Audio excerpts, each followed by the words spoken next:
In this video, I'm going to be talking about the stock market and how it works. The US stock market is now collectively worth $30 trillion. It holds the accumulated retirement wealth of multiple generations, the hopeful investments of individual investors, and the portfolios of massive institutional powerhouses. About 40% of the stock market is owned by household investors who buy shares of individual companies. To own stock in a company is to own a piece of it, a share. Many investors are not active traders. They participate in the stock market in a more passive or even peripheral way by owning mutual funds or exchange-traded funds, ETFs, for investment vehicles like 401ks and IRAs. They may also invest in mutual funds, where the fund buys individual stocks and the investor buys shares in the fund. People often ask me, what is the stock market?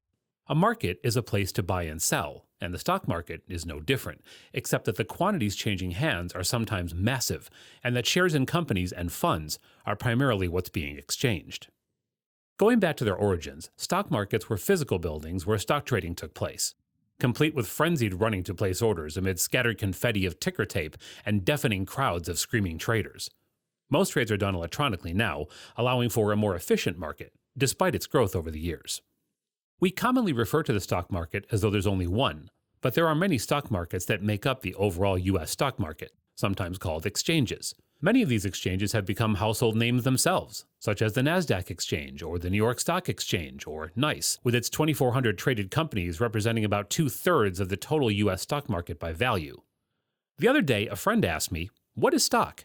I told him that companies can be either public or private, and both types can have shares. But a public company has its shares publicly traded, usually on a stock market exchange. Public companies that aren't listed with an exchange are still traded, but they are traded either as OTCBB, over-the-counter, if they don't meet the listing requirements of the NASDAQ or the NYSE. For example, most penny stocks trade over-the-counter.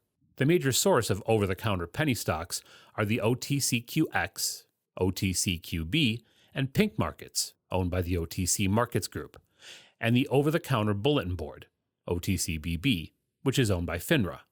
Companies that list on the OTCBB must register with the SEC. Securities that trade on the OTCQX, OTCQB, and Pink markets do not require SEC registration. A publicly traded company issues its first shares during an initial public offering, or IPO. The revenue from these shares is usually used for growth plans and other expenses. Growth in the number of shares after the IPO is often due to stock splits, which are a tool companies use to lower the per-share price without reducing the value of investors' holdings. If you had invested $5,000 in Apple at its IPO, you'd have over $2 million today, and you'd have over 50 shares for every one share you bought at the IPO, the latter due to stock splits. A share in a company is ownership in the company. However, owning a handful of shares doesn't earn a seat at the boardroom table.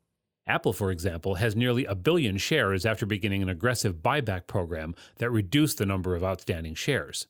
Ownership may come with other benefits, however. Many companies pay a dividend on their shares.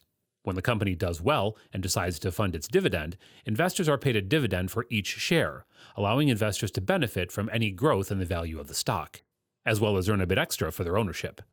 These dividends can be taken as cash or they can be reinvested. Most references to historical stock market performance include income from dividends as well as stock value appreciation.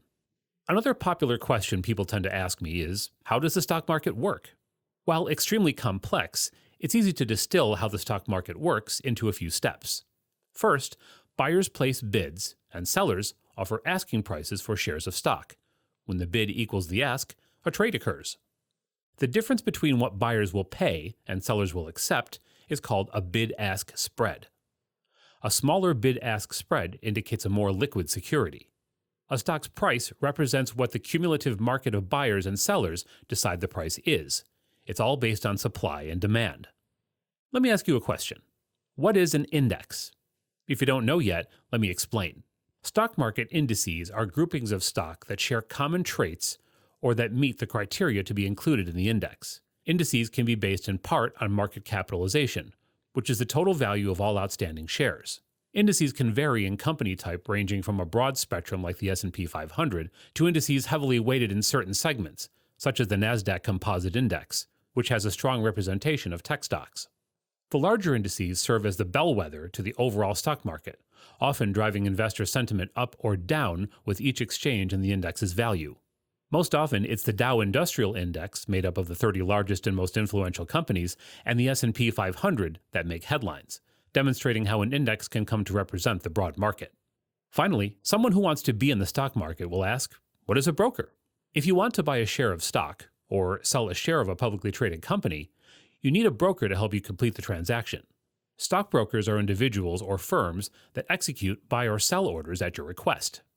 In exchange for executing your trades, the broker collects a commission or a fee. Brokers can be either discount brokers or full-service brokers, with each type catering to a different type of trading.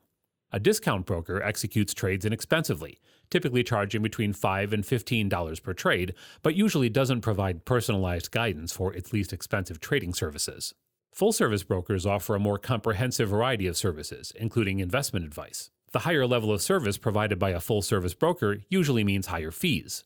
Before the advent of discount brokers, stock trading was largely a pursuit for more affluent investors who could afford a full-service broker.